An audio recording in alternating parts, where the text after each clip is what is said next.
আবার যাই নেলো ভাগো বাড়ি তোমার আর এক না ওডা হ্যাঁ হ্যাঁ চলো। খাড়া আমি জোগাড় হয়ে নই ও দাঁড়াও, সম্পারেও ডাইকা আনি। ওইলো যাও।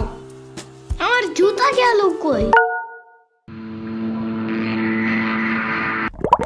শম্পা, ঘুরতে যাব ফাফুবার নানের বাসায়। তুমি যাবা? যাব। আর ওনার নাম লেলোফা।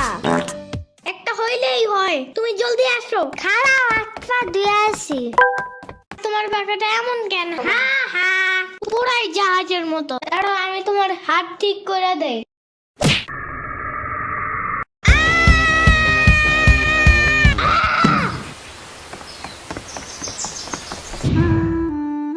আমার আড়ের থেকে কিনা 500 টাকা দামের জুতা। ইয়ামিন আমার বিয়ে খাইতে গেছো কেন একা একা? একা কই, পুরা বাড়ি ভরা লোক ছিল।